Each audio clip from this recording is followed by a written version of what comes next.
Tapi kalau kita dibenci karena akhlak, ketika kita tidak lembut, ketika kita kasar, ketika kita keras, siapapun yang dibenci karena keras dan dibenci karena kasar hatinya dan akhlaknya, itu merupakan musibah. Kenapa?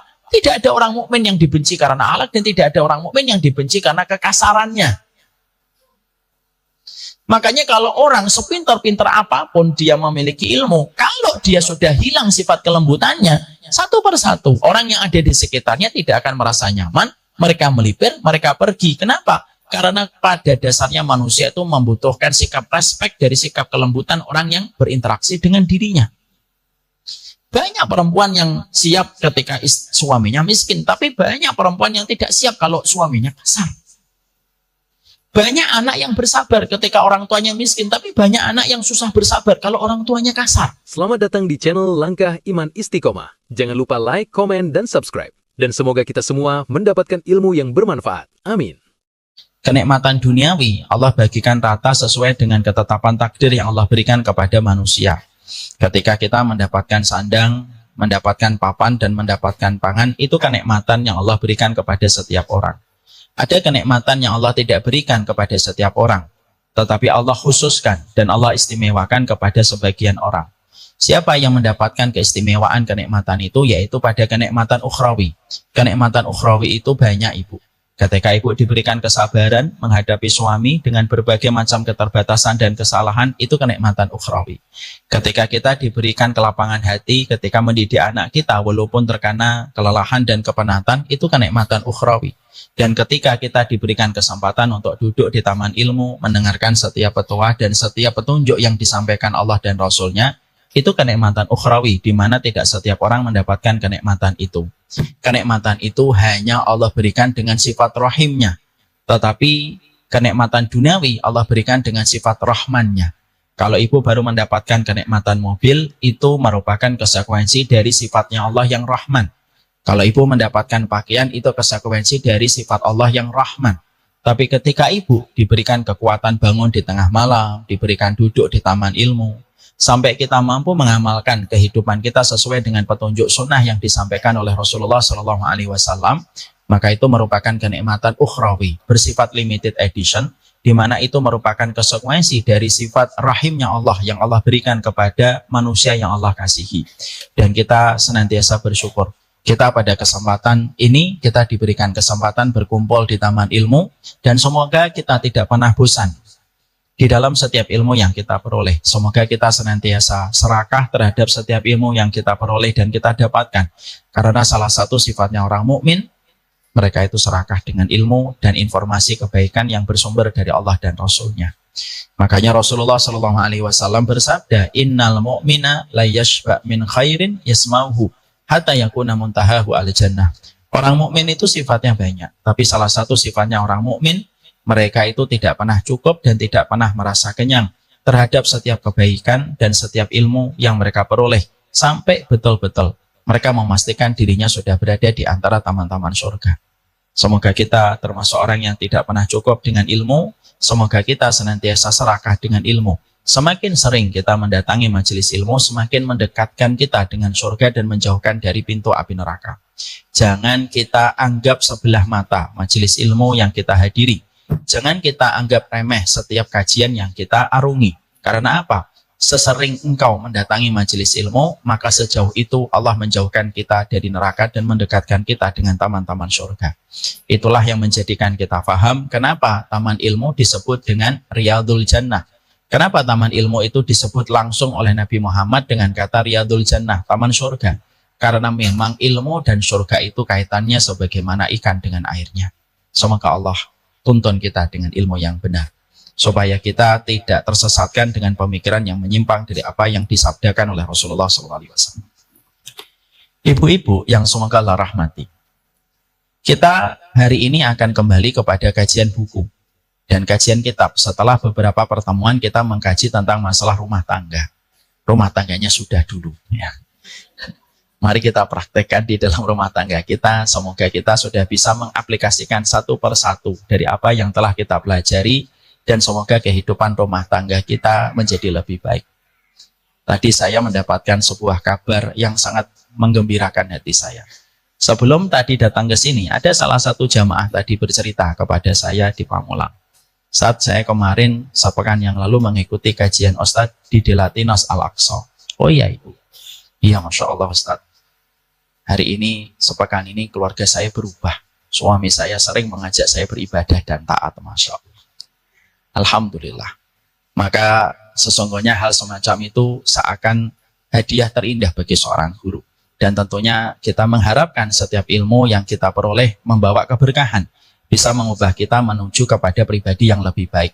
Kita menjadi istri yang lebih baik. Kalau kita menjadi suami yang lebih baik. Dan kalaupun kita menjadi anak dan orang tua, kita menjadi anak dan orang tua yang lebih baik setelah kita mendapatkan ilmu. Makanya kalau ilmu itu dikatakan ilmu itu dua. Ada ilmu yang berkah, ada ilmu yang tidak berkah. Ilmu yang berkah itu, ilmu yang tidak berkah, yaitu adalah orang yang terus mendatangi majelis ilmu tetapi tidak ada perubahan mendasar pada hidupnya. Dia mungkin datang ke kajian tetapi tutur katanya, sikapnya, attitude-nya tidak ada yang berubah. Maka dipastikan tidak bertambah kebaikan dalam setiap ilmu yang kita peroleh, berarti ilmu yang kita pelajari tidak membawa keberkahan. Tetapi yang kedua, ilmu yang berkah itu membawa perubahan. Perubahan malam kita berubah seiring ilmu yang kita dapatkan ilmu yang kita dapatkan berkah. Harta kita menjadi berubah, bagaimana cara kita manajemennya dan bagaimana membelanjakannya seiring ketika ilmu kita berkah. Ketika kita menjadi orang tua yang lebih sadar, menjadi orang tua yang lebih sabar, ketika mendapatkan ilmu kita berkah. Semoga ilmu kita dari setiap yang kita pelajari membawa keberkahan. Jangan sampai anak-anak kita berkomentar, Mama itu ngajinya di mana sih? Lalu kita menjawab, di Delatinos. Sudah berapa lama Mama ngaji? Udah 9 tahun. Kok enggak ada yang berubah dari Mama ya gitu. Jangan sampai komentar itu keluar dari lisan anak-anak kita. Berarti kita dievaluasi oleh anak sebelum nanti dievaluasi sama Allah. Itu yang kita khawatirkan. Allahumma inna na'udzubika min ilmin la yanfa' wa qalbin la yakhsha wa du'ain la yusma' wa nafsin la tashba. Ada 4 perkara musibah yang harus kita hindari. 1, ilmu yang tidak berkah. Yang kedua, wa qalbin la yakhsha, hati yang tidak pernah khusyuk. Hatinya terus mikir duniawi terus, itu hati yang tidak khusyuk. Yang ketiga, wa nafsin la tashba, nafsu yang tidak pernah merasa kenyang. Diturutin 1, minta lagi 1. Diturutin 1, minta lagi 1. Itu musibah. Kalau kita sudah memperturutkan hawa nafsu, maka kita menjadi budak dan menjadi daerah jajahan bagi nafsu. Dan mengikuti nafsu itu perjalanan yang paling melelahkan. Dan yang terakhir, apa musibah yang menimpa pada seorang hamba, yaitu ketika doanya tidak lagi dikabulkan oleh Allah. Maka berlindunglah dari 4 perkara ini. Allahumma inni a'udzubika min ilmin la yanfa' wa qalbin la yakhsha wa du'ain la yusma' wa nafsin la tashba. Ibu-ibu yang semoga Allah rahmati dan Allah berkahi. Ibu tahu nggak siapa orang yang pertama kali dijebloskan masuk ke dalam neraka dan menjadi narapidana neraka pertama kali? Kalau ibu berpikir bahwasanya yang dijebloskan ke dalam penjara neraka itu adalah pezina, pertama kali yang dijebloskan ke penjara, jawaban ibu tidak 100% tepat. Kalau jawaban ibu koruptor, jawaban ibu juga tidak 100% tepat. Kalau jawaban ibu pelakor, saya nggak tahu nih pelakor termasuk enggak. Maka jawaban ibu hanya emosi aja, itu kelihatan. Maka tidak 100% tepat juga. Kalaulah pezina, kalaulah koruptor, pembunuh, bukan pertama kali yang dijebloskan dan menjadi narapidana di dalam penjara besar yang bernama neraka, pertanyaan kita lalu harus terjawab. Lalu siapa Ustadz yang pertama kali menjadi narapidana ketika dijebloskan ke dalam penjara neraka, di mana kita khawatir bahwasanya kita termasuk di dalamnya? Rasulullah menjawab pertanyaan ini dalam sebuah hadis yang diriwayatkan dari jalurnya Imam Muslim. Ketika Nabi bersabda, Inna awalan nasi yuqda yaumal qiyamati salasatun. Sesungguhnya orang yang pertama kali diputuskan nasibnya oleh Allah di dalam kehidupan mahsyar itu ada 3 orang. Ketika seluruh manusia dikumpulkan di padang mahsyar, ketika setiap orang itu sedang harap-harap cemas, berdebar-debar untuk menunggu panggilan dari Allah, untuk diadili dan disidang di pengadilan Allah, ada 3 orang yang diteriakkan namanya dan mereka menghadap kepada pengadilan Allah untuk melakukan penyelidikan dan akhirnya dijebloskan ke dalam penjara neraka pertama kali dan menjadi deretan orang pertama kali yang menjadi narapidana jahanam. Maka Rasulullah menyampaikan dalam bahasa yang luar biasa, merenungkan untuk kita. Inna awalan nasi yuqda yaumal qiyamati salasatun. Orang yang pertama kali dijebloskan ke dalam penjara neraka itu 3. Yang pertama, rajulun qatala fi sabilillahi faqatala hatta qutila fa'arafahu ni'amahu fa'arafaha. Faqala lahu ma amilta fiha qala qataltu fika qala kadzabta walakinnaka qatalta liqala annaka jari'un faqad qila. Yang pertama yang dipanggil oleh Allah itu orang yang berjihad. Maka orang yang berjihad itu memenuhi panggilan itu. Maka ketika mereka telah berdiri di pengadilan Allah, di padang mahsyar, di mana padangnya itu warna pasirnya putih, kemerah-merahan, matahari didekatkan sejarak 1 mil, dan tidak ada batasan untuk siapapun di daerah mahsyar, maka mujahid ini menghadap kepada Allah dan disidik oleh Allah. Dan ketika disidik oleh Allah, Allah memulai penyelidikan dengan sebuah pertanyaan ingkar. Pertanyaan yang sebenarnya tidak membutuhkan jawaban. Allah lalu bertanya, Ma'amil tafi, kamu kan mujahid. Apa yang telah kamu lakukan sepanjang usiamu ketika hidup di dunia? Maka mujahid ini langsung berkata, Qataltu fika. Saya sepanjang hidup saya itu berjuang. Saya berjihad ya Allah. Semata-mata saya berjuang ini di dalam medan perjuangan. Allah lalu bertanya kembali. Maaf ya Ibu, saya sudah pernah menyampaikan. Kaedahnya kita kalau di padang mahsyar, kaedahnya manusia itu simpel.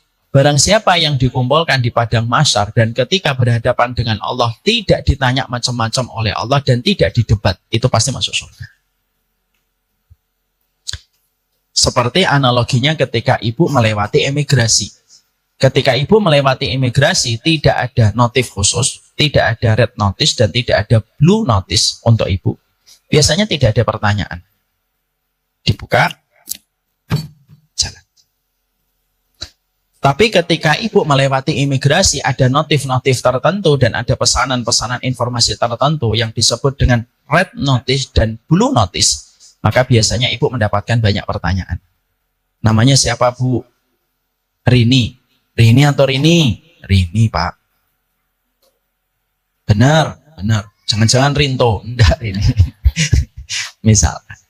Maka pertanyaannya banyak. Kenapa? Ternyata ada notif-notif khusus pesanan bahwasanya nama ini termasuk di antara nama yang harus mendapatkan perhatian. Itu analogi sederhana ketika manusia di dalam pengadilan Allah. Makanya ketika si mujahid ini dipanggil oleh Allah pertama kali, maka dia mendapatkan banyak notif dan banyak pertanyaan dari Allah. Dan ujungnya didebat oleh Allah. Makanya Rasulullah berkata kepada Ibunda Aisyah dengan sebuah sabda. Waman nuqisha uddiba. Siapapun yang nanti berdiri di hadapan Allah, kok sampai didebat oleh Allah, berarti dia berakhirnya dengan tragis ketika akan diadab. Maka mujahid ini ketika dia menjawab, saya sepanjang hidupnya berperang. Lalu Allah bertanya, untuk siapa? Maka langsung dijawab, untukmu ya Allah. Fika, untukmu ya Allah. Maka Allah menyanggah jawaban dari mujahid ini dan berkata, kadzabta walakinnaka qatalta liqala annaka jari'un. Kamu bohong. Sesungguhnya kamu berperang itu supaya kamu disebut sebagai pemberani dan kamu telah mendapatkan pujian itu dari lisan manusia setelah kamu dicap sebagai pemberani. Karena dia didebat, dia celaka. Maka dibenamkan wajahnya, diseretlah dia oleh malaikat Zabbaniyah. Lalu dicemploskanlah dia ke dalam neraka pertama kali. Jilatan api neraka berbahan manusia dimulai dari bahan bakar yang bernama mujahid yang salah niat. Karena bahan bakar api neraka itu dari batu dan manusia yang dijebloskan ke dalamnya. Dan ternyata bahan bakar manusia pertama kali yang menjadi bahan bakar api neraka itu siapa? Bahan bakar para mujahidin yang mereka salah meletakkan niatnya. Yang harusnya mereka mendapatkan surga kalau terjaga niatnya semata-mata karena Allah. Yang kedua yang dipanggil oleh Allah, rajulun ta'alamal ilma wa 'allamahu wa qara'al Qur'an. Faqala lahu ma 'amilta fihi qala ta'alamtul ilma wa 'allamtuhu wa qara'al Qur'ana fika. Maka yang kedua yang dipanggil oleh Allah itu adalah orang yang senantiasa belajar, orang yang senantiasa mengajar kayak saya, dan orang yang senantiasa membaca Al-Quran. Inilah Orang yang kedua yang dipanggil oleh Allah. Dia datang di dalam penyidikan Allah. Allah pun bertanya dengan skema yang sama dengan yang pertama. Ma'amil tafi, apa yang kamu lakukan? Maka orang itu berkata, ta'alamtul ilma, saya sibuk nyari ilmu. Tidak ada undangan kajian kecuali saya datang. Ke mana-mana saya kajian datang. Bahkan ketika ustadznya libur, saya tidak libur. Ini tambahan dari saya. Ini tambahan ya, nanti jangan disangka ini dari hadis. Enggak, ini tambahan dari saya. Wa alam tuhu, dan saya sibuk ngajar, saya sibuk dakwah kemana-mana. Dan saya sibuk baca Quran terus di mana-mana. Tidak ada tempat kecuali ketika saya, sehingga saya memperdengarkan suara saya yang indah. Lalu Allah bertanya di dalam penyelidikan itu dengan format sebagaimana skema yang pertama. Lima minta. Untuk apa kamu melakukan itu ketika kamu belajar, ketika kamu mengajar, ketika kamu berdakwah, dan ketika kamu membaca Al-Quran? Untuk siapa kamu melakukan itu? Maka seketika orang itu tanpa ragu mengatakan, Fika, untukmu ya Allah. Allah lalu berfirman, Kadzabta, kamu bohong, kamu dusta. Sesungguhnya kamu belajar, sesungguhnya kamu mengajar di dalam dakwah, dan sesungguhnya kamu membaca Al-Quran. Supaya kamu disebut sebagai orang yang alim dan qori yang indah suaranya. Allah tidak berkenan. Allah benamkan wajahnya, Allah seret, dan Allah jebloskan dia ke dalam penjara. Neraka. Dia menjadi bahan bakar kedua dari bahan bakar pertama si mujahid yang salahnya. Yang ketiga, rajulun tasaddaqa bisadaqatihi. Yang ketiga yang dipanggil oleh Allah, orang yang terkenal dan viral, sering bersedekah.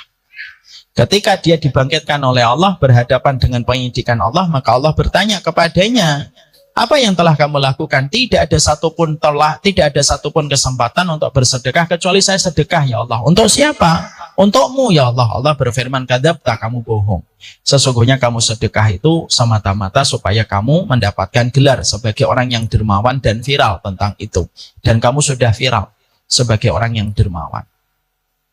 Lalu dijebloskanlah ia ke dalam penjara. Masya Allah ya. Ibu jangan salah ya memahami hadis ini. Alhamdulillah saya tidak mujahid, saya bukan orang yang ngaji, dan saya tidak pernah sedekah. Tidak, jangan gitu. Tapi cara kita memahami hadis ini itu adalah ketika orang yang beramal saja belum tentu selamat dari jilatan api neraka, apalagi ketika kita tidak beramal. Yang berikutnya yang kita harus pahami yaitu adalah ternyata yang menjadi sorotan dan menjadi spotlight untuk kita adalah ternyata orang yang belajar itu pun belum menjamin bahwasanya orang yang belajar itu mereka selamat dari jilatan api neraka. Karena ternyata ilmu itu jalan kemuliaan, betul, tetapi banyak prosedur dan banyak sekali komponen yang harus kita perhatikan supaya betul-betul ilmu ini bisa menyelamatkan pada kehidupan kelak kita di akhirat. Orang yang menjadi ahlul ilmi belum tentu menjadi ahlul jannah. Dan inilah pula yang menjadikan kita harus mawas diri.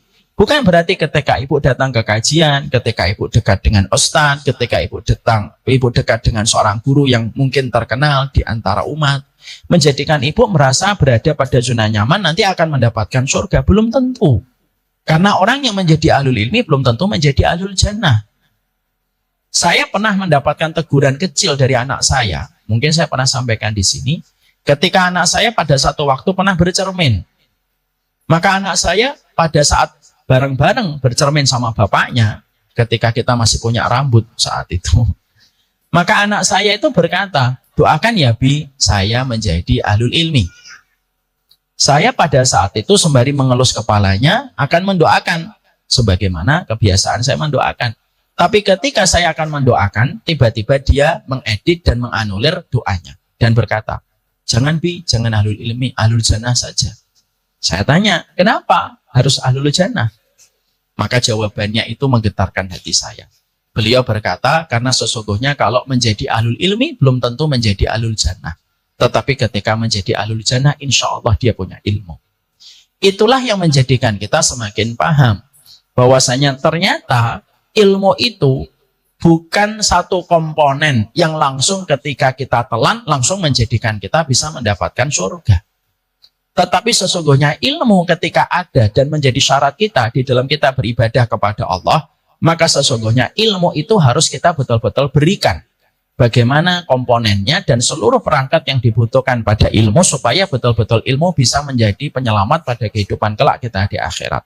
Dan itulah yang menjadikan kita melanjutkan pembahasan kita ta'aruf dengan ilmu supaya betul-betul kita paham ilmu, kita paham tuntutan ilmu itu apa, kita paham konsekuensinya ketika kita berilmu, dan kita tahu bagaimana seluruh syarat yang dimiliki pada ilmu supaya kita betul-betul layak menyandang status sebagai penuntut ilmu.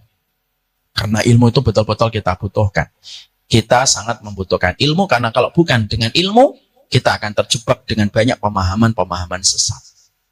Maaf ya Bu, hari ini pemahaman sesat begitu menjamur di sekitar kita.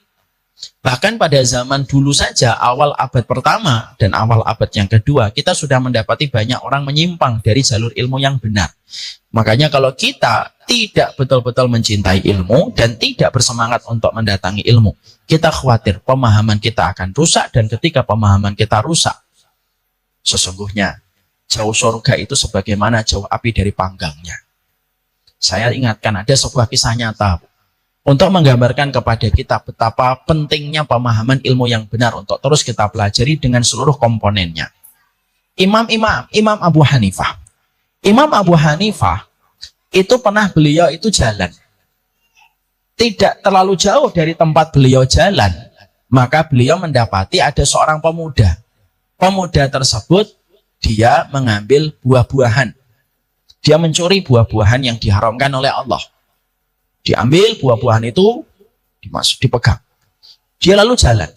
Imam Abu Hanifah ketika mendapati perbuatan kemungkaran, orang mencuri buah milik ladang orang lain, maka Imam Abu Hanifah itu lalu ingin mengingatkan orang tersebut. Tapi orang tersebut apalah daya, jalannya cepat sekali. Akhirnya orang tersebut pada saat ketika berjalan, dia memberikan buah curiannya itu kepada beberapa fakir miskin yang ada di pinggir jalan. Jadi sebagian buah disedekahkan, sebagian buah dibawa sama dia. Ketika Imam Abu Hanifah berhasil untuk sampai kepada pemuda tersebut, Imam Abu Hanifah lalu bertanya, lima syarakta hadhihi sama. Kenapa kamu itu mencuri buah-buahan? Tetapi pemuda tersebut karena tidak kenal dengan Imam Abu Hanifah, ulama besar, pemuda itu mengatakan, loh, memang saya mencuri buah, tapi saya sudah bersedekah. Sedekah itu dilipat gandakan oleh Allah 10 kali lipat. Dan dosa tidak dilipat gandakan oleh Allah. Berarti sedekah saya 10 kali lipat. Saya pakai mengurangi dosa saya 1. Berarti 10 dikurangi 1, masih 9. Jadi kamu jangan mencela saya, Imam Abu Hanifah. Jadi kamu jangan mencela saya. Memang saya mencuri, tapi saya membelanjakan di tempat yang Allah ridhoi. Jadi apa yang saya lakukan menggugurkan dosa saya. Alhamdulillah Bu, ketemunya Imam Abu Hanifah. Kalau ketemunya Ibu, sama-sama bingung. Benar juga ya kan gitu. Maka Imam Abu Hanifah pada saat ketika mendapatkan penjelasan itu, Imam Abu Hanifah langsung tahu dan cara menjawabnya dengan begitu tegas dan begitu pintar. Imam Abu Hanifah cukup menyebutkan satu hadis saja yang diriwayatkan dari jalurnya Bukhari. Innallaha thayyibun wa la yaqbalu illa thayyiban. Allah itu baik ya anak muda. Allah itu baik dan tidak menerima kecuali yang baik. Apa yang kamu sedekahkan ini tidak diterima sama Allah karena datang dari sesuatu yang buruk. Jadi kalau kamu menganggap sedekah mau mendapatkan 10 pahala, salah. Karena sedekahmu datang dari sesuatu yang buruk ketika kamu mencuri miliknya orang. Barulah pemuda tersebut dia. Inilah pentingnya pemahaman ilmu yang benar, Bu. Makanya kalau kita tidak memiliki pemahaman ilmu yang benar, maka kita akan mudah sekali untuk diombang-ambing dan mudah sekali untuk ditipu. Sehingga akhirnya tidaklah orang ketika tidak memiliki pemahaman yang benar kecuali menjadi sasaran empuk atas penipuan-penipuan yang berakibat rusaknya kita dalam kehidupan di akhirat. Makanya tidak sedikit kan, maaf, banyak koruptor yang terkadang mereka ketika korupsi, mereka itu memanajemen korupsinya itu dengan cara sebagaimana pemuda yang mencuri buah. Mereka ambil uang korupsi 1 miliar, tetapi 300 jutanya diberikan kepada panti asuhan. Mereka berharap 300 juta itu akan menghapuskan dosa 700 juta. Padahal Apapun yang datang pada yang buruk tidak akan menghasilkan kecuali keburukan. Inilah pentingnya bagi kita untuk mengerti ilmu, inilah pentingnya bagi kita untuk paham. Kalau kita tidak memiliki ilmu, kita akan menjadi manusia yang mudah tertipu. Akhirnya ada orang bicara bisa bahasa semut, mana kita diem aja. Akhirnya ketika mengatakan makalah, akhirnya kita mengangguk-ngangguk kepala saja. Padahal itu merupakan bagian dari sebuah kebodohan. Sekarang mari kita lanjutkan.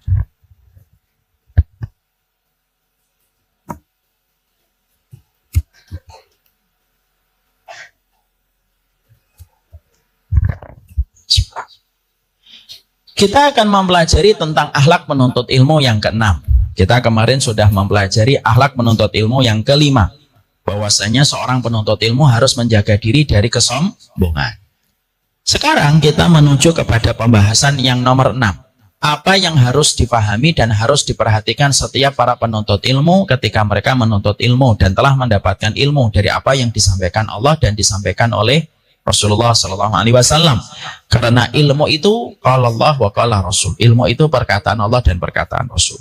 Bagi yang membawa bukunya, mari kita buka halaman 74. Allah lalu berfirman kepada kita, para ulama lalu menjelaskan kepada kita sesuai dengan firman-Nya Allah. Salah satu di antara perkara yang harus dimiliki setiap para penuntut ilmu ketika kita telah belajar ilmu, ketika telah menghadiri majelis-majelis ilmu, ketika kita telah mendengarkan petunjuk yang datang dari kitabullah dan sunnah, maka sesungguhnya kita ini harus memiliki sifat kelembutan setelah kita memiliki ilmu yang Allah hantarkan kepada kita. Antara kita dan ilmu yang kita pelajari dan kelembutan itu berkaitan. Karena pada keduanya tidak bisa dipisahkan. Hasil dari ilmu yang baik itu menghasilkan kelembutan. Makanya ketika seseorang telah menuntut ilmu, lalu tidak nampak sifat kelembutan yang ada pada dirinya, berarti proses pada ilmu yang dia peroleh ada proses yang salah. Ketika akhirnya menghasilkan sikap keras dan bengis ketika telah mendapatkan ilmu. Ini tampaknya sederhana, tetapi justru sering kita dapatkan kasusnya di dalam kehidupan. Banyak orang yang terkadang sebelum mereka mendapatkan ilmu, terkadang sikapnya biasa. Tapi justru setelah dia mendapatkan ilmu, dia mendapatkan, lalu kita jumpai sikapnya itu keras dan bengis kepada orang lain. Dan tidak nampak sifat kehalusan dan tidak nampak sifat kelembutan pada dirinya setelah mendapatkan ilmu. Padahal kata para ulama, sesungguhnya ilmu itu kayak permata. Kelembutan itu kayak sebuah tas yang mahal ketika membungkus sebuah permata. Ibu bisa membayangkan kalau permata yang mahal dibungkus dengan tas plastik. Maka sesungguhnya permata itu akan berkurang nilainya ketika dilihat ketika dibungkus dengan tas plastik. Ilmu kita itu adalah permata kita. Kelembutan yang ada pada kita setelah kita mendapatkan ilmu, lalu kita bersikap lembut ketika setelah mendapatkan ilmu, maka itu merupakan packaging dari sebuah permata yang sudah kita dapatkan dari sisi Allah. Karena yang menjadikan kita paham ilmu itu Allah, Bu. Makanya ketika seseorang sudah mendapatkan ilmu, sikap yang harus betul-betul dia berusaha untuk dia tampakkan setiap telah mendapatkan ilmu, yaitu berbuah manis dengan sebuah kelembutan. Semakin orang berilmu, semakin dia lembut. Semakin dia berilmu, maka semakin dia luas ketika menyikapi dirinya, menyikapi pasangannya, menyikapi keluarganya, dan menyikapi orang di sekitarnya. Karena itulah yang kita dapatkan dari sikapnya para ulama yang penuh dengan kelembutan setelah mereka mendapatkan ilmu. Ibu tahu nggak, ada seorang ulama yang bernama Abu Hatim Al-Aqsam. Ada namanya ulama itu disebut dengan Abu Hatim yang tuli. Masya Allah. Ada ulama disebut dengan Abu Hatim yang tuli. Kenapa dia menjadi tuli? Itu ada kisah nyatanya. Ternyata beliau itu pernah menyampaikan sebuah ilmu. Lalu pada satu waktu ada seorang ibu-ibu wanita yang datang kepada beliau ingin meminta fatwa, konsultasi. Qadarullah, perempuan tersebut secara tidak sengaja beliau kentut, Bu. Dan kentutnya keras. Mungkin karena sakit perut. Dia malu sekali pada saat itu di depan Abu Hatim, ulama besar yang dia ingin meminta fatwa darinya. Maka ketika Abu Hatim pada saat itu dengan kentut itu dan semua orang pengen ketawa pada majelis itu ketika wanita itu kentut, maka Abu Hatim itu pura-pura tidak mendengar kentutnya. Jadi ketika orang pada senyum-senyum, dia itu seakan-akan tidak tuh. Kenapa kalian? Kenapa kalian? Seakan-akan dia tidak mendengar kentut itu. Padahal dia mendengar kentut itu. Saking dia menjaga perasaan wanita itu, maka akhirnya orang-orang itu menyebutnya dengan Abu Hatim yang tuli. Karena disangkanya bahwasanya beliau tuli, padahal beliau tidak tuli sama sekali. Karena saking besarnya komitmen beliau untuk menjaga perasaan muridnya ketika mengeluarkan angin dan kentut di hadapannya. Insyaallah. Ini menunjukkan kepada kita, sesungguhnya Ibu, kalau kita mendapatkan ilmu, maka sesungguhnya kelembutan itu pasti kita dapatkan. Kalau ilmu yang kita peroleh dan ilmu yang kita dapatkan diridhoi sama Allah.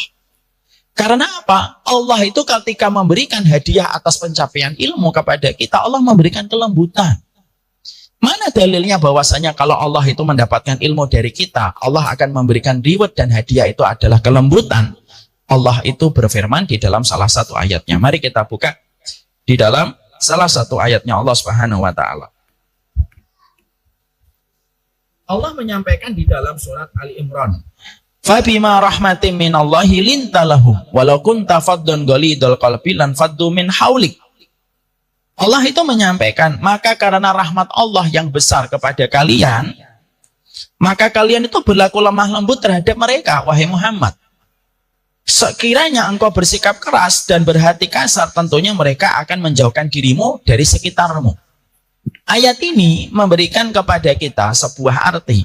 Ternyata ketika orang itu mendapatkan ilmunya, betul-betul membawa keberkahan, Allah itu memberikan kelembutan. Dan kelembutan itulah yang menjadikan orang itu nyaman di antara kita ketika kita berlaku lemah lembut terhadap mereka. Dan ilmu itulah yang akan memberikan banyak keberkahan dengan kelemah lembutan yang kita miliki ketika kita menjadi penuntut ilmu. Jadi tidaklah seseorang ketika dia menuntut ilmu lalu kasar, lalu dia berhati kasar dan dia bengis terhadap sikapnya ketika dia merasa memiliki ilmu, lalu nampak kekasaran pada hatinya ketika dia mendapatkan ilmu.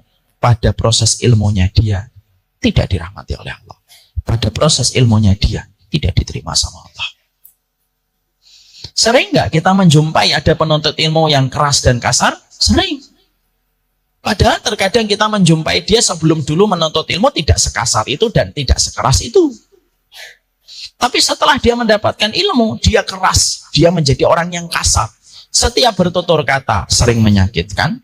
Ketika bermuamalah sering menorehkan luka, dan ketika bertransaksi orang itu mendapatkan keburukan dari sikapnya.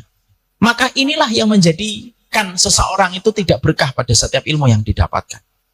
Makanya ilmu keberkahannya dan kelembutannya itu satu hal yang terus terikat pada satu perkara di dalam kehidupan. Ibu semakin paham ilmu, semakin ibu paham sunnah, jangan semakin kasar. Semakin kita paham sunnah, maka jangan semakin kita keras kepada orang, terutama kepada pasangan kita. Semakin kita mengerti ilmunya, semakin kita lembut. Karena ilmu itu menyentuh pada hati kita dan mengubah karakter seseorang dari orang yang keras menjadi orang yang lembut. Makanya banyak sekali para sahabat ketika mereka sebelum masuk Islam, mereka menjadi orang yang kasar dan keras. Tapi setelah mereka bersentuhan dengan sunnah ketika mereka masuk Islam, mereka berubah menjadi manusia-manusia yang lembut terhadap orang yang beriman setelah mereka itu mendapatkan keimanan pada hatinya. Karena apa? Itulah salah satu sifat yang paling mahal hari ini. Sifat yang paling mahal hari ini itu kelembutan, Bu. Mencari orang yang ngaji banyak, tetapi mencari orang yang lembut ketika ngaji susah. Mencari orang yang ikut ke kajian banyak, tetapi mencari orang yang mereka luwes ketika mereka setelah mendatangi majelis ilmu tidak banyak.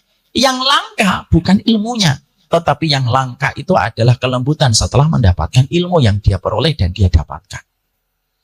Nah, makanya itulah yang menjadikan akhirnya kita memahami mengapa Rasulullah itu menjadi manusia yang lembut. Karena Rasulullah betul-betul ilmunya diberkahi oleh Allah.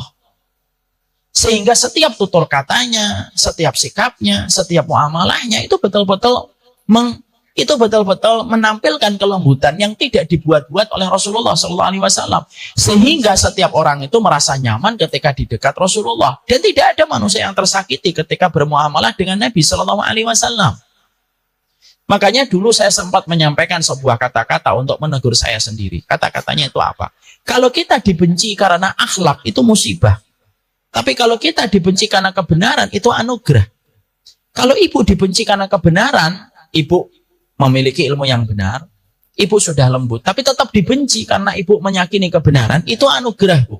Karena Nabi Muhammad itu pun dibenci, tapi mereka tidak membenci Nabi Muhammad karena kasarnya Nabi Muhammad. Tidak, mereka membenci Nabi Muhammad itu karena kebenaran yang diyakini Nabi Muhammad.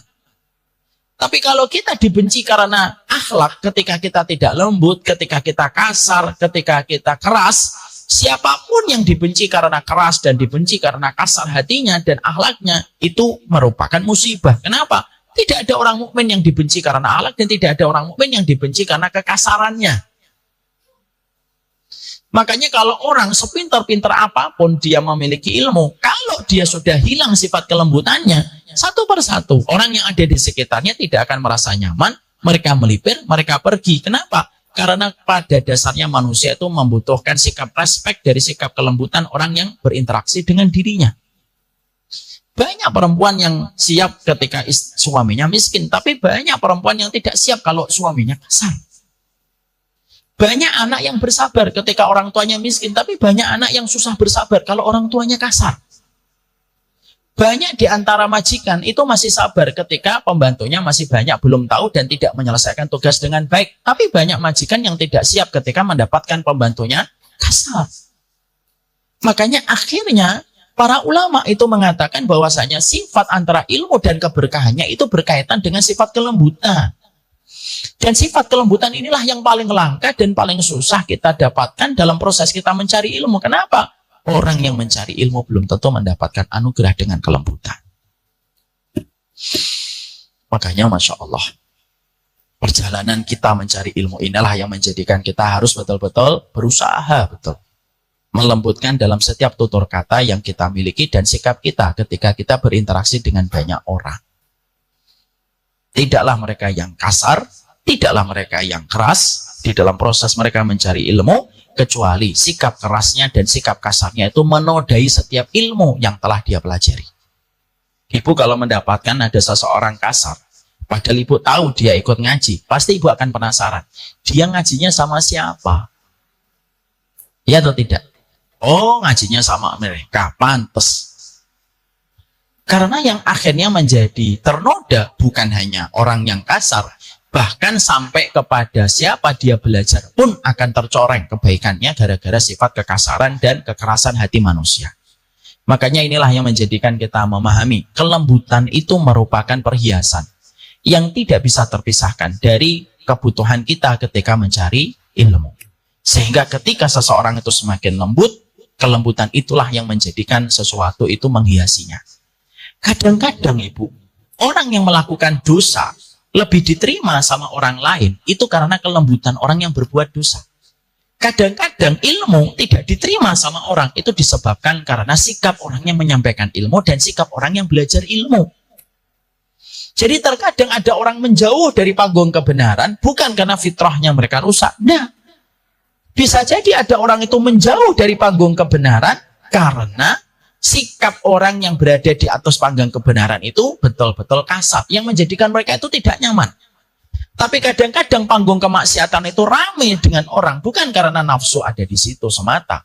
Bisa jadi orang yang ada di panggung kebatilan itu ramai, karena orang yang berada di atas kebatilan itu terkadang lebih lembut dibandingkan orang yang berjalan di atas ilmu dan kebenaran. Maka inilah yang menjadikan kita mengevaluasi cara kita di dalam kita mempelajari kehidupan sunnah dan kehidupan ilmu. Ibu, saya pernah tertegun dengan sebuah kisah nyata. Ada seorang wanita, dia menuliskan sebuah kisah ini. Saya tidak tahu apakah kisah ini benar adanya atau direkayasa oleh penulisnya. Tapi beberapa tahun yang lalu, kisah ini sempat viral. Mungkin di antara ibu masih mengingat kisah ini. Ada seorang wanita menuliskan di sosial media dan tulisannya itu direspon oleh ribuan orang. Dia berkata, Saya ketika sedih, saya ini anak malam, saya ini anak party. Maka ketika saya sedih dan mengalami banyak problem dan konflik yang tidak selesai-selesai, saat itu saya ingin datang ke area masjid. Sebagai orang yang tidak pernah datang ke masjid, saya tidak tahu dong apa yang harus saya lakukan ketika saya masuk masjid. Karena beliau memang betul-betul keluarga yang jauh dari tuntunan Islam. Kalau omongan kita itu keluarga abangan. Ketika saya datang ke masjid, dalam kondisi saya tidak memakai hijab, tidak menutup aurat, ya karena saya tidak tahu. Pada saat itulah, ketika saya baru masuk ke area masjid, semua mata memandang saya dengan seluruh pakaian saya seakan-akan menelanjangi saya dari ujung rambut ke ujung jempol. Lalu ada yang menghardik saya ketika saya ke masjid. Kamu masuk masjid, nggak nutup aurat. Salah tempat, Mbak. Jangan di sini. Kalau ke sini pakailah, setidaknya mau kena. Tolong keluar dulu. Akhirnya saya keluar dari masjid. Bertambahlah masalah saya. Bahwasanya ternyata masjid tidak menerima orang semacam saya. Saya lalu pergi. Lalu saya kembali lagi ke diskotik yang menjadi langganan saya. Ketika saya baru masuk, bartender melihat saya karena sudah kenal dengan saya, melambaikan tangannya. Lalu dia mengajak saya duduk sini. Sudah beberapa hari kamu tidak nongol. Duduk. Diajak bicara. Kamu lagi sedih? Kamu lagi ada masalah? Maka dituangkanlah bir dan scotch. Lalu ditawarkan kepadanya dan dikatakan free untuk kamu supaya masalahmu cepat selesai. Akhirnya dia minum lagi. Kisah itu lalu akhirnya dituangkan dalam bentuk tulisan oleh beliau. Ternyata ketika saya ingin datang ke rumahnya Allah, saya dihardik hanya karena saya tidak tahu bahwasanya saya harus menutup aurat. Karena saya betul-betul tidak tahu. Tapi ternyata ketika saya kembali ke diskotik, saya diterima dengan lapang hati dan bersuka cita. Bahkan saya diberikan minuman gratis, free charge. Ketika dia tahu saya lagi ada masalah. Lalu beliau mengatakan, berapa banyak orang itu meninggalkan kebenaran bukan karena dia benci sama kebenaran. Tapi karena sikap orang yang berada di atas jalan kebenaran tidak memberikan kepadanya kenyamanan. Berapa banyak orang yang akhirnya lari kepada kemaksiatan bukan karena fitrahnya suka dengan dosa dan kemaksiatan. Tapi dia bergabung dengan kemaksiatan karena mendapatkan kenyamanan yang tidak didapatkan ketika berada di antara lingkaran agama. Ini jadi masalah penting, Bu. Kadang-kadang kita ketika sedang berusaha untuk menunjukkan pemahaman kita itu tidak perlu kasar. Kadang-kadang berbagai macam konstelasi politik yang ada di Indonesia itu terkadang menjadikan kita itu tidak kelihatan lagi sebagai penuntut ilmu. Kita kadang-kadang menunjukkan loyalitas kita kepada seseorang, lalu kita tanpa kita sadar kita kasar sama orang yang tidak sama pilihannya dengan kita. Lalu sifat kata-kata yang kasar menjadikan orang tidak nyaman. Dan akhirnya apa yang terjadi? Yang terjadi adalah banyak orang yang akhirnya melipir, tidak mau belajar agama, tidak mau mengerti tentang kebenaran, bukan karena mereka fitrahnya betul-betul rusak yang menjadikan dia benci kebenaran. Enggak, dia tetap cinta sama kebenaran. Walaupun belum bisa mengamalkan, tapi dia menjauh dari kebenaran itu. Kenapa? Karena dia tidak mendapatkan kelembutan orang yang berjalan di atas kebenaran. Inilah pentingnya bagi kita. Kadang-kadang sikap kita ketika kita berada di rumah, ketika memberikan nasihat, kapan nasihat yang diberikan pasangan kita tidak kita terima? Ketika yang memberikan nasihat itu dengan cara yang kasar. Ibu, secantik apapun ibu di mata sang suami, ibu ketika memberikan sebuah nasihat, walaupun nasihatnya itu qala Allah wa qala Rasul, tapi sembari ibu lempari bantal dan guling kepadanya, sembari ibu matanya melotot dan nadanya tinggi, nggak akan diterima. Karena apa? Karena manusia itu pada dasarnya dan hajatnya itu sangat membutuhkan kelembutan sebelum kita menyampaikan apa yang kita inginkan dari anak kita, dari suami kita. Makanya berapa banyak akhirnya sebuah dialog di dalam rumah tangga itu rusak dan tidak efektif di dalam dialog itu. Karena kita sudah hilang rasa kelembutan kita. Banyak istri dan banyak suami ketika di luar rumah dia kayak kucing yang lembut. Tapi ketika berada di dalam rumah, dia kayak singa mengaum yang begitu menakutkan ketika bertutur kata. Akhirnya, orang itu tidak bisa mendengar nasihat dari kita. Ibu memberikan nasihat kepada suami, tapi hilang kelembutannya. Padahal ibu kepada tukang bakso aja lembut. Bahkan suami ibu tuh sampai bercita-cita kapan ya jadi tukang bakso supaya istri saya lembut sama saya. Bang, iya bakso. Nggak pakai kecap, bang. Sampai suami itu berpikir, kenapa dia sama tukang bakso selembut itu dan kepada saya bisa kasar dan volumenya penyanyi rock metal. Akhirnya itu yang terkadang menjadikan kebaikan itu tidak nyampe. Makanya ketika kita mendapatkan ada seorang istri sering mengeluh, saya itu kalau nyampaikan nasihat tidak pernah didengar sama suami, saya tidak langsung membenarkan, Bu. Kenapa? Karena saya juga tidak tahu bagaimana nasihat itu disampaikan kepada sang suami. Karena terkadang menyampaikan sesuatu itu sangat terpengaruh dengan metodenya dan terpengaruh dengan volumenya. Ibu menyampaikan sesuatu dengan volume tinggi, tidak akan bisa nyampe. Semakin tinggi, semakin nggak nyampe. Itulah uniknya bahasa kita di dalam penyampaian. Ibu kalau nyampaikan sesuatu, semakin teriak-teriak, nggak nyampe. Kenapa pertengkaran itu selalu membutuhkan suara yang tinggi? Karena hatinya jauh. Makanya sering kan orang bertengkar itu teriak. Ada nggak orang teriak itu pelan-pelan? Nggak ada. Tinggi dia. Bahkan terkadang pasangannya itu sampai mengatakan, ngomong apa kamu? Ulangi lagi. Padahal sudah ngomong keras sekali. Karena hatinya lagi jauh. Makanya volumenya itu justru semakin tinggi itu semakin jauh hatinya. Makanya betul ketika Allah mengatakan sifat lain, sifat kelembutan itu tidaklah menempel kepada sesuatu kecuali menghiasi perkara itu. Maaf Ibu dan maaf Bapak ya. Kadang-kadang berapa banyak WTS itu lebih lembut ngomong kepada laki-laki. Hanya untuk mendapatkan uang 10.000, 20.000. Nggak tahu saya harganya berapa. Dibandingkan seorang istri yang mendapatkan nafkah terbaik dari suaminya dan mendapatkan yang terbaik dari suaminya. Berapa banyak laki-laki yang ketika menjadi suami, dia ketus kepada istrinya ketika istrinya butuh untuk divalidasi, untuk mengungkapkan banyak hal yang ada pada hatinya. Tetapi laki-laki jahat yang bukan mahram itu justru membuka telinganya kepada seorang wanita. Dan itulah tanda kerusakan di dalam kehidupan manusia. Makanya ibu tahu nggak? Rumah yang diberkahi oleh Allah itu rumah yang tidak ada teriakan. Rasulullah menyampaikan di dalam salah satu riwayat, Innallaha idza arada rahmatan min ahli baitin yudkhiluhumur rahmah. Allah itu kalau menginginkan kebaikan pada rumah tangga, Allah itu memasukkan kelembutan pada rumah tangga itu dan tidak ada suara tinggi. Jadi kalau di dalam rumah kita masih ada teriakan dan teriakan, maka sebenarnya rumah kita belum diinginkan oleh Allah di dalam kebaikan. Yang menumbuhkan benih bukan kilat dan halilintar, tetapi yang menumbuhkan benih itu air hujan yang tenang dan damai. Ya kan? Kalau kita mendapatkan hujan itu kan tenang, damai. Itulah yang menumbuhkan benih-benih yang mati di permukaan tanah. Yang menumbuhkan benih itu bukan suara halilintar dan kilat yang menyambar-nyambar.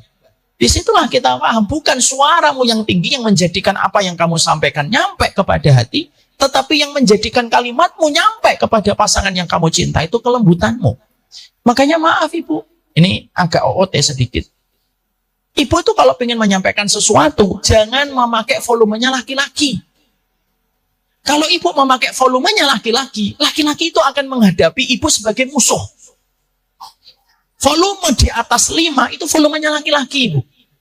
Gimana Mas? Itu volume laki-laki.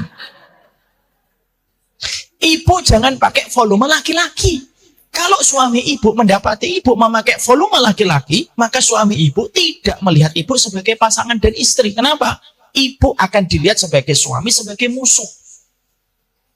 Karena laki-laki itu tidak pernah mencari suaranya yang tinggi. Ada nggak laki-laki? Coba ada laki-laki deketin akhwat gitu, terus suaranya akhwat tinggi, nggak jadi pasti. Namanya siapa? Fadimah gitu. Karena fitrahnya laki-laki itu mencari suara-suara yang lembut, suara-suara bawah. Itulah pula yang menjadikan kita memahami di sini. Jadi kelembutan itu merupakan perkara yang kita harus mengerti supaya kita itu jelas bahwasanya ketika ibu ngaji dan ketika saya belajar, maka yang nampak dari keberkahan ilmu yang kita peroleh itu adalah kelembutan kita itu secara otomatis mulai keluar satu persatu. Di dalam kita menyikapi segala sesuatu, kita tidak terburu-buru dan kita memiliki 4 sifat. Hayyin, layin, qorib, dan sahil. Jadi kalau ibu tanya, Sifat lembut itu kalau secara praktek itu apa Ustadz? Maka sifat kelembutan yang Allah sampaikan, fabima rahmatim minallahi lintalahum, sifat kelembutan itu diterjemahkan lagi oleh Rasulullah. Apa itu? Sifat 4 yang dikatakan oleh Nabi di dalam satu sabdanya. Ala ukhbirukum biman tuhramu alaihinnar. Kalian pengen tahu nggak siapa yang diharamkan dari neraka? Yang diharamkan dari neraka itu 4. Hayyin, layyin, qarib, dan sahal. Inilah lembut. Hayyin itu apa? Hayyin itu orangnya rendah hati, Ibu. Makanya Ibu ketika nanti berinteraksi sama suami dan berinteraksi sama orang lain, tidak perlu menceritakan tentang pengorbanan Ibu. Dan tidak perlu menampakkan bahwasanya kita tinggi. Itu namanya orang hayyin. Makanya kalau kita lagi ngomong sama pasangan kita, kok kita ngomongin pengorbanan kita, nggak usah ngomongin pengorbanan. Biasanya nanti nggak nyampe. Mas, kurangnya apa saya jadi suami, jadi istrimu? Yang nungguin kamu dari pagi sampai malam tuh ya saya. Ya iyalah kan kamu istri. Yang ngelahirin anak-anak kamu siapa? Yang ngelahirin anak orang lain, mantan kamu marah nanti. Nggak usah nyebut-nyebut itu.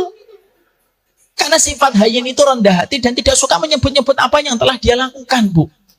Ibu berinteraksi sama anak, kok anak itu ibu dapetin, ibu menceritakan semua pengorbanan ibu, anak itu gak akan dengerin.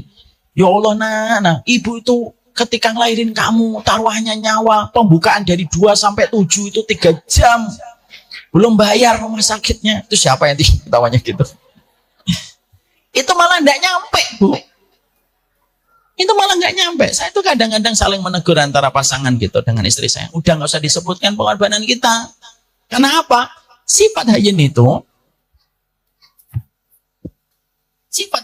adalah sifat ketika kita rendah hati, Bu. Rendah hati itu apa? Tidak pernah menampilkan apa yang telah kita lalui dan tidak perlu kita mempromosikan pencapaian-pencapaian yang telah kita lakukan.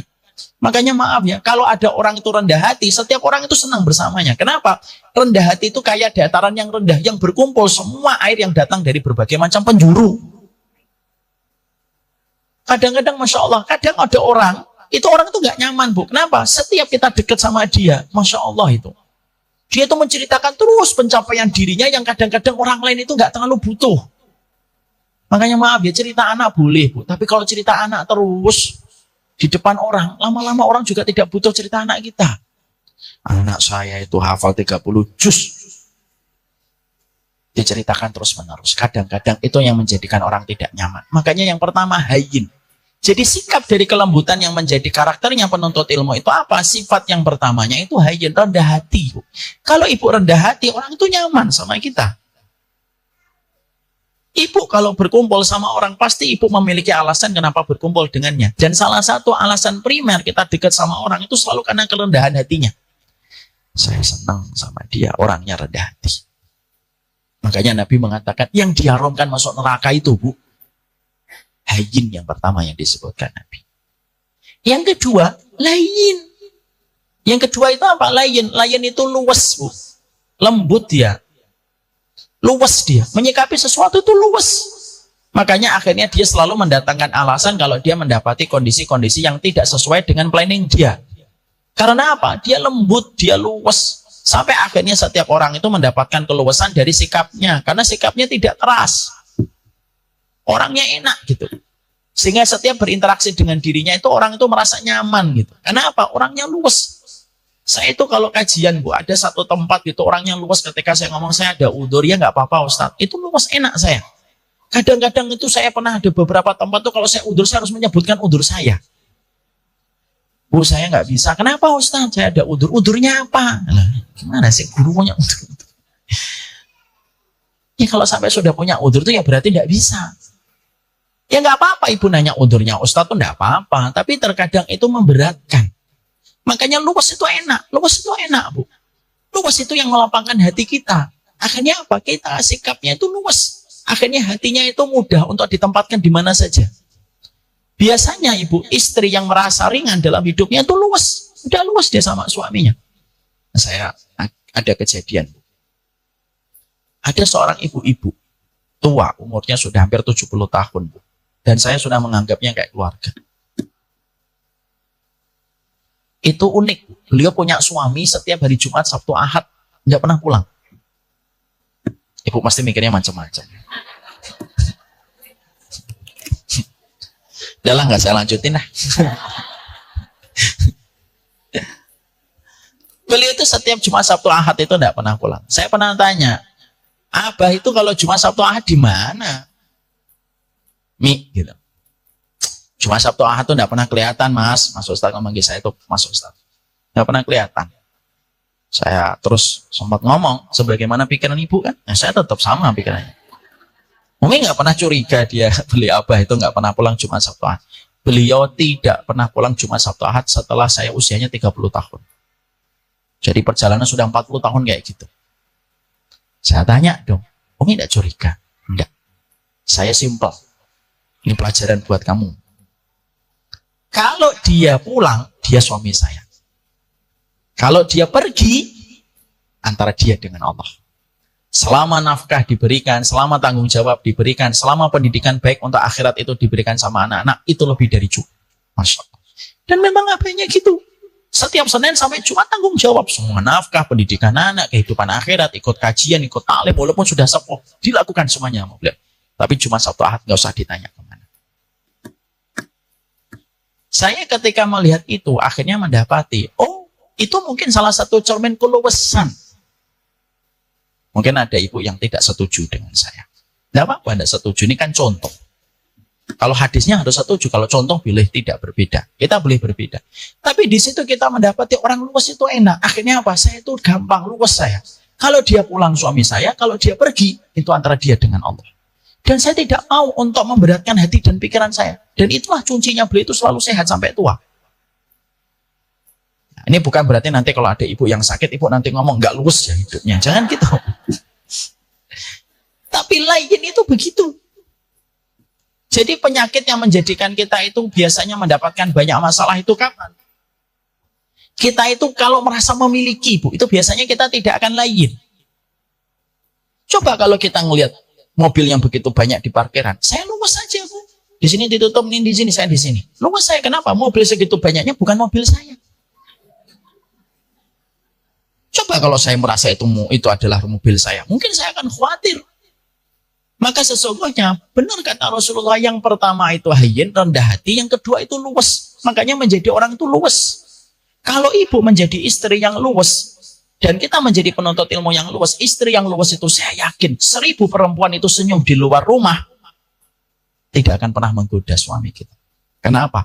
Keluwesan itu harganya mahal. Di mana mungkin perempuan lain punya kecantikan, tetapi keluasan itu hanya milik istri yang halal ketika dia paham ilmunya. Makanya jangan diperberat masalah-masalah kecil.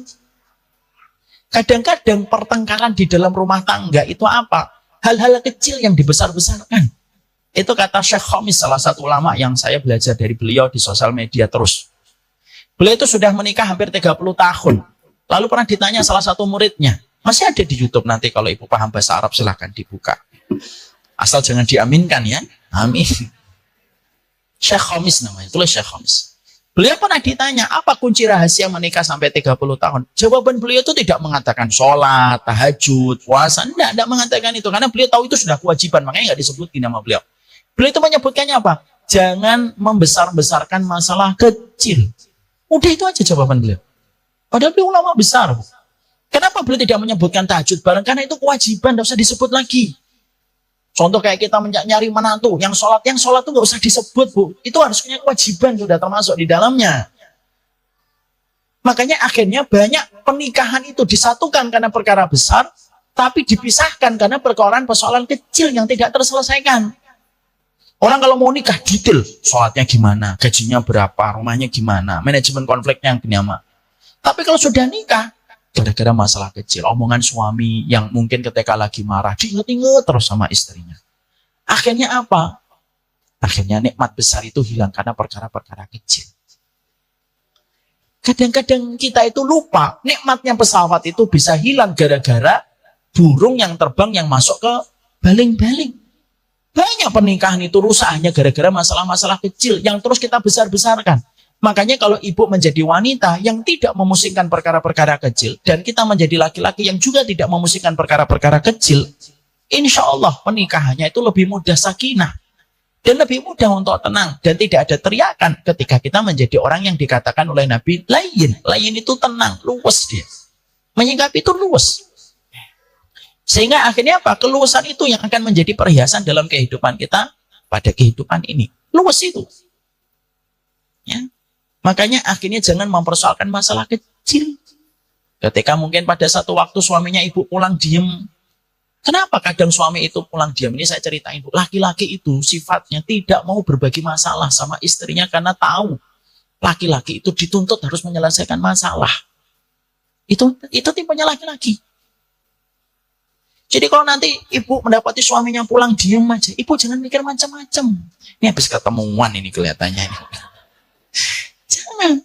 Kadang-kadang laki-laki itu punya masalah dan dia perlu gua khusus, Bu, untuk bisa berdiam diri pada gua itu. Beda dengan perempuan. Perempuan itu ketika sedang ada masalah yang dibutuhkan bukan gua, tapi yang dibutuhkan toa. Dia ingin nyampaikan masalahnya kepada suaminya, semuanya diceritakan. Tidak apa-apa, memang begitu karakter kita. Tapi luas itu yang menjadikan kita paham, oh ya sudah suami saya lagi, dia mungkin ada sesuatu yang ingin diselesaikan dulu. Itu luas, Bu. Masalah kecil kadang-kadang kita marah boleh. Tapi jangan sampai kita terus membesarkan masalah-masalah kecil. Karena kalau kita disibukkan dalam perkara-perkara kecil, maka kita telah mengikuti jejak setan di dalam menghancurkan rumah tangga. Karena para ulama itu mengatakan, ketika setan itu tidak bisa lagi menggoda seorang suami untuk berzina, dan setan tidak bisa lagi menggoda seorang wanita untuk berselingkuh, maka yang dilakukan setan itu apa? Menempel pada perkara-perkara kecil supaya menjadi sebab pertengkaran-pertengkaran besar. Ya, hanya gara-gara lupa martabak yang ibu titip, ya sudah, maafin aja, udah, khair insya Allah. Jangan langsung kita ngomong, kamu tuh ya sepanjang hidup gak pernah bawain martabak, padahal baru lupa sekali. Itu yang terkadang sering kita lupakan. Terutama dalam masalah kecil itu apa? Lupakan kalimat yang pernah diucapkan ketika marah. Ini penting, Bu. Karena apa? Ketika kita lagi marah, itu banyak ucapan-ucapan yang keluar bukan karena kenyataan yang sebenarnya dan hanya karena letupan emosi. Makanya Imam Ibnu Katsir itu berkata, salah satu di antara kebaikan seorang pasangan dan suami istrinya itu apa? Kalau marah, lupakan setiap kalimat yang keluar ketika pas marah. Jangan terus diingat. Kamu dulu pernah ngomong kayak gini sama saya. Mah, itu kan saya lagi marah, Mah. Enggak, saya akan bawa kalimat itu sampai mati. Jangan gitulah. Itu namanya sifat layyin. Hayyin apa? Rendah hati. Yang kedua layyin. Yang ketiga, Bu, qorib. Qorib itu supel, Bu. Mudah akrab. Kalau di kajian ada yang baru datang, ternyata mungkin hijabnya belum syar'i, enggak usah dipandangin, Bu. Ada yang datang pakai cadar tapi lupa pakai jilbab, enggak usah dipandangin.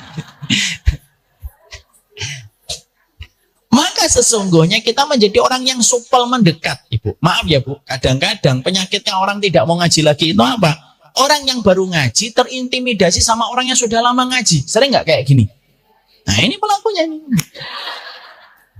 Sehingga orang yang baru ngaji itu merasa terintimidasi. Mbak, kenapa nggak datang lagi ngaji? Saya ngaji terintimidasi, diliatin gara-gara mungkin saya pakai kaos kaki kanan lupa yang kiri. Janganlah. Makanya dikatakan oleh Nabi yang ketiga itu qorib itu supel. Ya. Maka kalau supel enak, sama suami juga supel, mudah bercanda. Makanya sama suami itu boleh, saya itu pernah ini ya.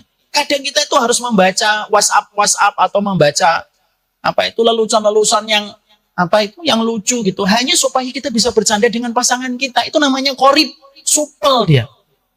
Jangan kita mengatakan, oh saya ini memang wanita serius, tidak bisa saya bercanda-bercanda.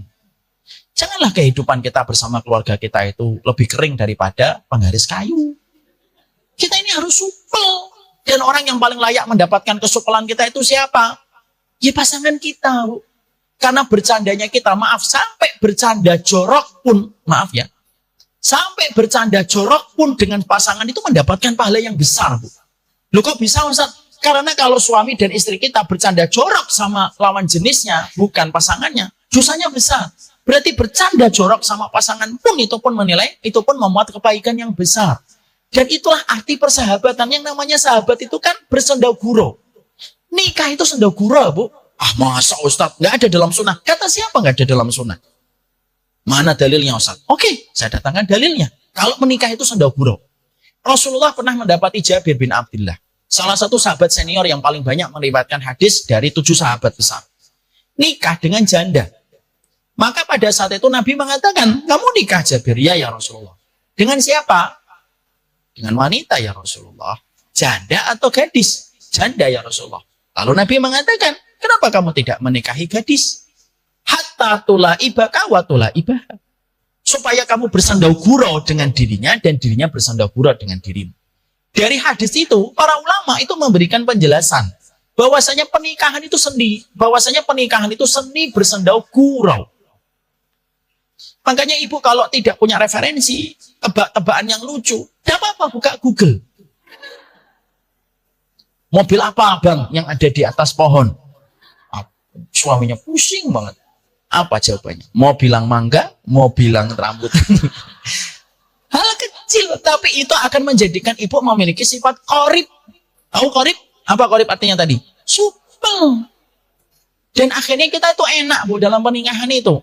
Dan kita membicarakan konteks kelembutan itu bukan hanya kepada banyak orang, tapi kepada keluarga kita. Dan yang keempat setelah qorib itu apa? Selalu memudahkan. Artinya itu memudahkan, menggampangkan aja. Bang, bisa nitip ini nggak? Nggak bisa, ya udah nggak apa-apa, lain kali. Sudah selesai. Maka itulah yang menjadi cermin dari sifat kelembutan. Makanya penuntut ilmu itu harus memiliki sifat kelembutan. Dan sifat kelembutan tercermin dalam 4 perkara. Pertama hayyin. Apa hayyin? Rendah hati. Layyin. Apa layyin? Luas. Kemudian qorib. Apa qorib? Supel. Dan yang keempat yaitu sahal. Apa sahal? Memudahkan urusan orang di sekitar kita. Itu enak. Akhirnya nanti kita bersendagurau, akhirnya kita hidupnya bisa dinikmati dengan cara yang diridhoi oleh Allah. Makanya sekali lagi ya Bu, ternyata pernikahan itu digagas oleh Nabi tidak seserius yang kita bayangkan. Nabi mengatakan nikah itu kamu bersendagurau dengan dirinya. Makanya kalau ibu sudah bisa bersendagurau dengan suaminya, oh itu anugerah betul. Kalau selera humornya ibu sudah sama dengan selera humornya suami, itu karunia. Yang beda itu kalau selera humor ibu dengan selera humor suami sudah beda. Kalau selera humornya ibu komedi stand up, selera humornya suami masih Sri Mulat. Yang gitu. Tapi itulah yang namanya kita di dalam hidup berkeluarga. Dan itulah yang kita lakukan di dalam seni kita berinteraksi dalam kehidupan. Makanya akhirnya para ulama lalu menyampaikan kepada kita, sesungguhnya penuntut ilmu harus memiliki sifat kelembutan di dalam mereka menuntut ilmu. Maka semoga orang-orang yang ada di sekitar kita Bu bersaksi. Ibu ini setelah ngaji, sifatnya itu berubah. Dulu kasar, sekarang lembut. Dulu keras, sekarang luwes. Nah berarti ilmunya ibu telah diberkahi oleh Allah. Ustadz, bukankah saya ketika mengikuti sunnah saya harus serius? Betul, mengikuti sunnah itu memang serius. Tapi bukan berarti kita tidak memiliki sifat kelembutan, Bu. Nabi juga bersendagurau dengan sahabatnya. Nabi juga lomba lari dengan Aisyah. Nabi juga bersendagurau dengan Abu Bakar. Bukan berarti ketika kita berkomitmen mengikuti tauhid dan mengikuti sunnah menjadikan kehidupan kita hilang kelembutannya. Kelembutan itu bagian dari warna kehidupan dan merupakan art of life dalam kehidupan kita. Maka disitulah kita mendapati salah satu sifat penuntut ilmu yang keenam itu penuh dengan kelembutan. Makanya miris ya. Saya pernah mendapati ada salah satu adik kelas saya ketika menikah, lalu beliau ditawarin sama bapaknya untuk menikah dengan santriwati. Lalu beliau tidak berkenan. Bapaknya curhat sama saya. Anak saya ini Ustadz nggak mau sama santriwati. Saya tanya alasannya. Kenapa? Dia merasa trauma ketika mendapati ada santriwati yang tidak lembut di dalam sikapnya.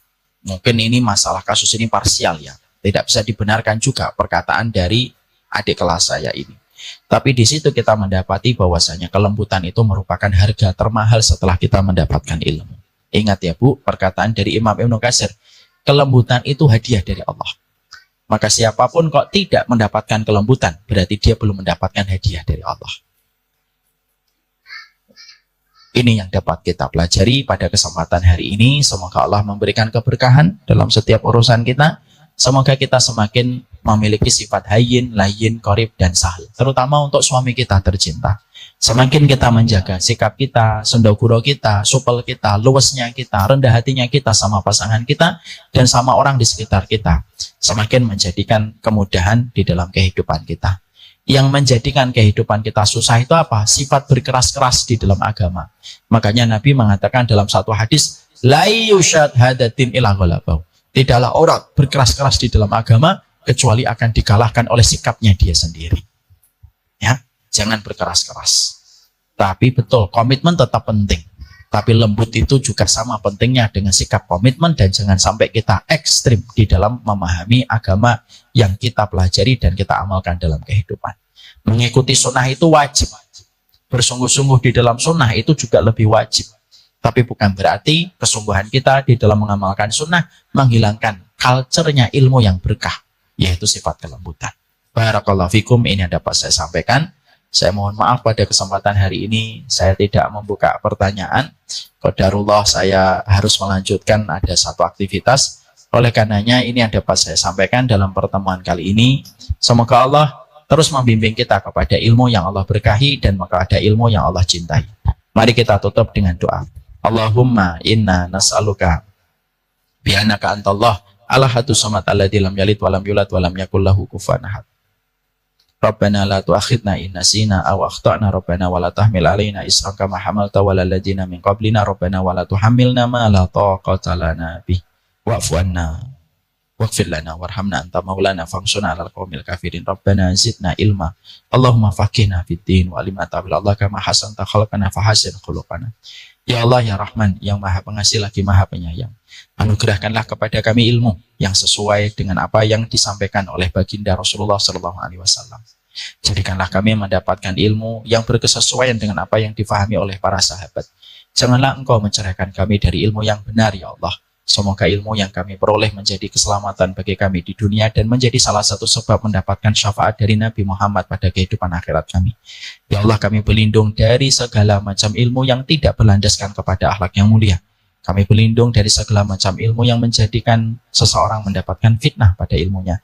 Dan kami berlindung dari segala macam ilmu yang tidak membawa keberkahan di dalam kehidupan kami. Ya Allah, anugerahkanlah kepada kami sikap kelembutan. Janganlah Engkau haramkan kami dari sikap kelembutan di dalam bertutur kata. Jadikanlah kami menjadi seorang hamba yang hayyin, yang layyin, yang qorib dan sahal. Sebagaimana yang dijelaskan oleh baginda Nabi. Tidaklah orang yang memiliki 4 sifat itu kecuali Engkau haramkan dari pintu api neraka. Haramkanlah kami dari neraka ya Allah. Ketika Engkau mudahkan kami untuk mendapatkan sifat hayyin, layyin, qorib dan sahal dalam kehidupan kami. Ya Allah, kepada Engkau kami berdoa, kepada Engkau kami berharap. Lembutkanlah hati kami, lembutkanlah sikap kami, lembutkanlah interaksi kami, ya Allah. Jadikanlah kami menjadi orang-orang yang diharamkan dari api neraka. Rabbana atina fid dunya hasanah wa fil akhirati hasanah wa qina adzabannar. Wassallallahu ala nabiyyina Muhammad walhamdulillahirabbil alamin.